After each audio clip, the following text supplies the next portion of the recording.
L'agenda 2030 souffle déjà sa 10e bougie. Depuis 10 ans, on nous vend un monde plus juste, plus vert, plus égalitaire.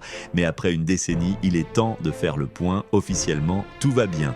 Dans la réalité, c'est une autre histoire. Plutôt que de détailler les 17 objectifs, concentrons-nous sur les 5 qui impactent réellement notre quotidien. Parce que quand on parle de justice, d'inégalité ou d'énergie, c'est rarement à nous que profite ce grand projet.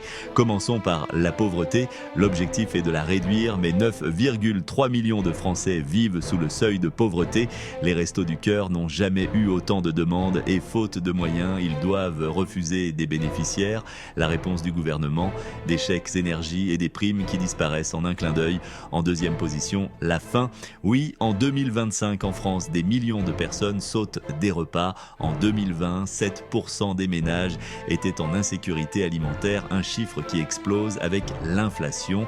Pendant que les prix flambent, on nous parle de solutions durables. Traduction, manger des insectes, parce que visiblement le vrai problème ce n'est pas les salaires trop bas ou la spéculation sur les denrées alimentaires, c'est qu'on mange encore de la viande. Je ne pouvais pas faire ce bilan sans parler de l'énergie. L'électricité devait être propre et abordable, mais en 2025, les factures n'ont jamais été aussi élevées.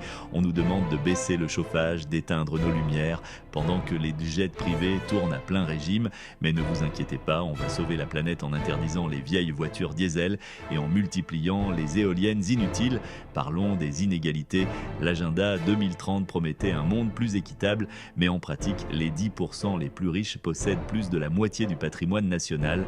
Les classes moyennes disparaissent pendant que les ultra-riches s'enrichissent sans la moindre contrainte. On lutte contre ça. Oui, avec une revalorisation du SMIC de quelques euros et une prime inflation qui part en course. Ah, et au cas où vous doutiez encore, les réformes fiscales profitent toujours aux mêmes. Enfin, parlons justice et corruption. Officiellement, l'agenda 2030 veut un monde transparent, mais en France, 121 milliards d'euros disparaissent chaque année dans la corruption. De quoi financer les services publics, les écoles, les hôpitaux. Mais non, cet argent file dans les poches des cols blancs, ceux qu'on ne voit jamais devant un juge. Les fraudeurs en costard restent intouchables, pendant qu'on nous parle de lutte contre les abus. Alors maintenant, la vraie question, à qui profite réellement l'agenda 2030 ?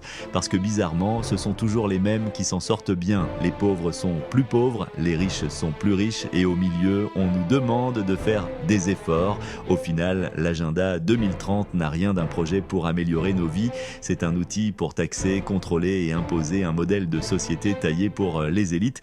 Pendant qu'on nous demande de nous serrer la ceinture, eux continuent de se gaver. Voilà, bien sûr, ce n'est que mon avis en tant que média indépendant. Et vous, quel est le vôtre ? Dites-moi ce que vous en pensez. Vous savez que j'aime vous lire et vous répondre.